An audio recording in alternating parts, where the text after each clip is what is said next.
Assalamualaikum warahmatullahi wabarakatuh. Saya Sugianti, mahasiswa kelas 5B, jurusan Manajemen Pendidikan, Fakultas Ilmu Pendidikan, Universitas Negeri Gorontalo.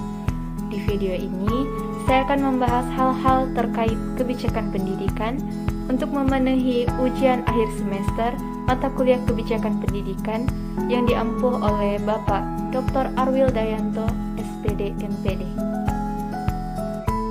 Kebijakan merupakan aktivitas politik yang dilaksanakan dengan sengaja berdasarkan pemikiran yang bijaksana dan terarah yang dilakukan oleh organisasi, lembaga maupun instansi pemerintah dalam memecahkan permasalahan untuk mendapatkan keputusan yang sesuai dengan tujuan. Setiap aspek kehidupan terdapat kebijakan masing-masing yang dijadikan pedoman dan panduan dalam melakukan aktivitas serta membatasi perilaku sehingga lebih jelas dan terarah. Kebijakan ini pun berlaku pada sistem pendidikan yang disebut dengan kebijakan pendidikan. Adapun pengertian kebijakan pendidikan menurut beberapa tokoh ahli. Ada Sutapa tahun 2008, kebijakan pendidikan ada dikarenakan munculnya permasalahan-permasalahan yang terjadi di bidang pendidikan.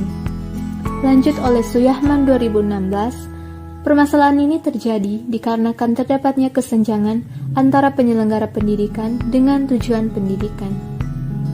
Selanjutnya ada menurut Fatkuroji tahun 2017. Kebijakan pendidikan merupakan sebuah aktivitas dalam merumuskan langkah maupun tahapan dalam penyelenggaraan pendidikan melalui penjabaran visi misi pendidikan yang bertujuan untuk mencapai tujuan pendidikan pada waktu tertentu. Selain itu, ada juga pendapat lain dari Rian tahun 2008, yaitu kebijakan pendidikan berhubungan dengan efektivitas dan efisiensi anggaran pendidikan. Menurut Bakri tahun 2010, kebijakan pendidikan merupakan kebijakan publik yang mengelola khusus bidang pendidikan serta berhubungan dengan alokasi, penyerapan dan distribusi sumber pelaksana pendidikan maupun pengelola perilaku pendidikan. Untuk itu, dapat saya simpulkan bahwa kebijakan pendidikan merupakan kebijakan yang berhubungan dengan bidang pendidikan dalam proses penjabaran visi misi pendidikan agar tercapainya tujuan pendidikan melalui langkah strategis pelaksanaan pendidikan. Kebijakan pendidikan juga merupakan hal yang penting dalam proses pencapaian pendidikan nasional, yang tujuannya agar pemahaman tentang konsep dasar kebijakan pendidikan dibutuhkan untuk menghasilkan proaktif kebijakan pendidikan dan pemecahan masalah-masalah dalam dunia pendidikan. Lalu, apa pertimbangan mata kuliah kebijakan pendidikan diberikan kepada mahasiswa prodi administrasi pendidikan maupun manajemen pendidikan? Apa manfaatnya dan apa relevansinya dengan keterampilan diharapkan dari lulusan prodi administrasi pendidikan maupun manajemen pendidikan di dunia kerja? Jadi, sudah merupakan sebuah kebutuhan bagi ilmuwan administrasi pendidikan untuk memahami studi mengenai kebijakan publik, khususnya kebijakan pendidikan. Kepentingan ini erat kaitannya dengan peran yang diharapkan dari ilmuwan administrasi pendidikan. Nantinya, tidak saja diharapkan sebagai seorang perumus kebijakan pendidikan yang berkualitas, tetapi apabila ilmuwan administrasi terlibat dalam proses pembuatan kebijakan, diharapkan akan memberikan peran yang besar dalam memberikan koreksi terhadap berbagai kesalahan dan ketidaktepatan dalam perumusan berbagai kebijakan pendidikan yang telah dihasilkan. Dengan demikian, kebijakan pendidikan akan memberikan dasar yang kuat bagi seorang mahasiswa administrasi pendidikan maupun manajemen pendidikan yang ingin mengembangkan profesi sesuai dengan mata kuliah kebijakan pendidikan menjadi seorang analis kebijakan pendidikan. Mahasiswa lulusan prodi administrasi pendidikan maupun manajemen pendidikan dengan belajar kebijakan pendidikan memiliki prospek kerja yang sangat besar dan juga jalannya organisasi baik sektor publik maupun privat tidak dapat berfungsi bila tidak ada ilmu administrasi. Selanjutnya, berbicara mengenai kebijakan pendidikan, apakah proses formulasi dan komunikasi serta implementasi kebijakan pendidikan di Indonesia sudah efektif? Menurut pandangan saya, proses formulasi dan komunikasi kebijakan pendidikan yang dilakukan oleh pihak terkait sudah bagus. Hanya saja, dalam pengimplementasian kebijakan belum efektif. Dari semua rangkaian perumusan kebijakan pendidikan, memang proses implementasilah yang menjadi tahapan yang lebih rumit dan kompleks.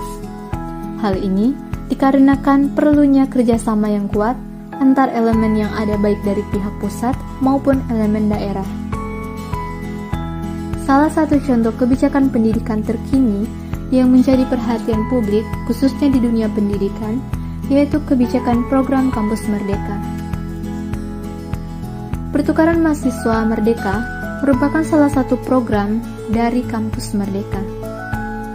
Dalam pengimplementasian program ini sudah cukup baik. Untuk proses pendaftaran tidak terlalu rumit. Kemudian adanya proses sosialisasi program pertukaran mahasiswa Merdeka yang diadakan oleh panitia pelaksana program. Tetapi kurang menjawab keresahan dan keingintahuan mahasiswa mengenai pertukaran mahasiswa Merdeka. Berikut ini akan saya jabarkan kendala-kendala yang menyebabkan program pertukaran mahasiswa Merdeka belum terimplementasi secara efektif. Yang pertama, ketentuan SKS yang tidak sesuai antara kebijakan dari Kemendikbud dengan perguruan tinggi asal, khususnya prodi yang ada di perguruan tinggi asal, karena Kemendikbud memperbolehkan untuk mengambil SKS lintas prodi dengan rumpun ilmu yang berbeda, sedangkan ada beberapa prodi dari PT asal atau perguruan tinggi asal yang tidak memperbolehkan untuk mengambil SKS lintas prodi dengan rumpun ilmu yang berbeda. Kemudian, kendala yang kedua terdapat pada perguruan tinggi tujuan yang belum siap mengizinkan mahasiswa luar untuk mengakses website PT tujuan karena belum disetting untuk mahasiswa program pertukaran mahasiswa Merdeka. Yang ketiga, tidak semua universitas dapat melakukan luring, sehingga mahasiswa tidak efektif dalam mengikuti program pertukaran mahasiswa Merdeka. Yang keempat, permasalahan keterlambatan pencairan dana dan lambatnya penanganan ACC proposal luring maupun proposal dana yang diajukan oleh PIC kampus masing-masing kepada panitia program pertukaran mahasiswa Merdeka. Semoga kendala-kendala ini dapat menjadi bahan evaluasi untuk panitia pelaksana program pertukaran mahasiswa Merdeka ke depannya, serta Kemendikbud perguruan tinggi asal, perguruan tinggi tujuan, mitra dapat bekerja sama dengan lebih baik lagi, agar program pertukaran mahasiswa Merdeka ke depannya dapat terimplementasi dengan lebih baik lagi dan efektif. Selanjutnya kita akan melihat perbandingan kebijakan pendidikan di Indonesia dengan kebijakan di salah satu negara berkembang di kawasan ASEAN, yaitu Malaysia, dan kebijakan pendidikan di salah satu negara maju, yaitu Australia. Pertama, fokus kebijakan pendidikan.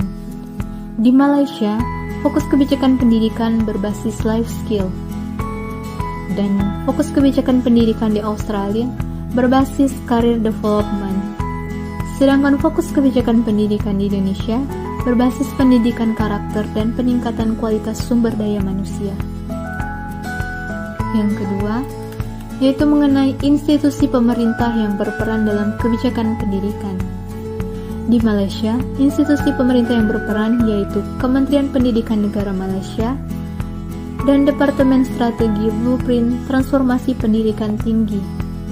Sedangkan di Australia, institusi pemerintah yang berperan dalam kebijakan pendidikan yaitu Department of Education, Employment, and Workplace Relations.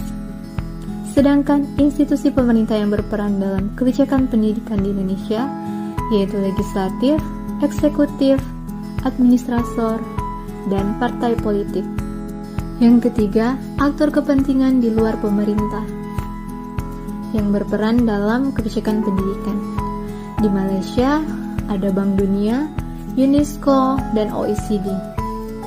Dan aktor kepentingan di luar pemerintah di Australia, yaitu Australian Education Union, Independent Education Union, Industry Groups, Australian Chamber of Commerce and Industry Group, Non-Government Association Independent School Council Australia, and Aboriginal and Parents Group. Sedangkan di Indonesia, aktor kepentingan di luar pemerintah yaitu interest group, kelompok berkepentingan, organisasi masyarakat ormas, perguruan tinggi atau sekolah, dan tokoh perorangan.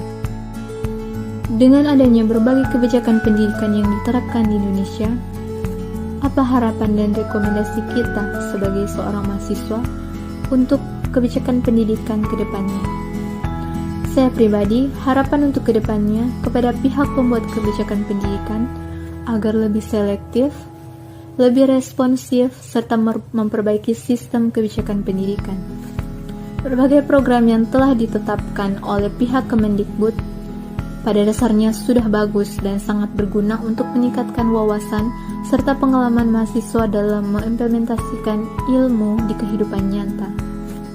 Namun, alangkah baiknya jika diimbangi dengan fasilitas yang memadai, seperti mitra yang memadai, sistem yang baik, transparansi, dan fast respon, agar pada periode selanjutnya, program Kampus Merdeka semakin lebih baik dan tujuan dari program-program tersebut dapat terimplementasi dengan baik ke mahasiswa, dosen, maupun masyarakat.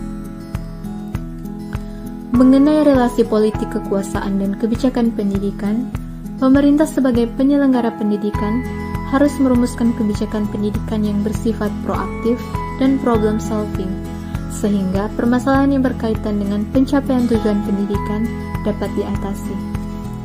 Berbicara sistem pendidikan bukanlah hal yang mudah. Sistem pendidikan merupakan sebuah sistem yang kompleks dan berhubungan antara satu dengan lainnya.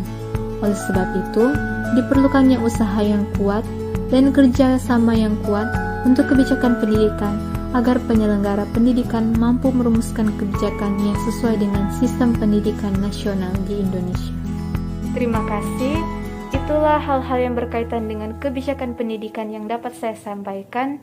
Bila ada salah kata saya mohon maaf. Tetap jaga kesehatan, stay safe, stay healthy, have a nice day, tetap semangat. Billahi taufiq wal hidayah. Wassalamualaikum warahmatullahi wabarakatuh.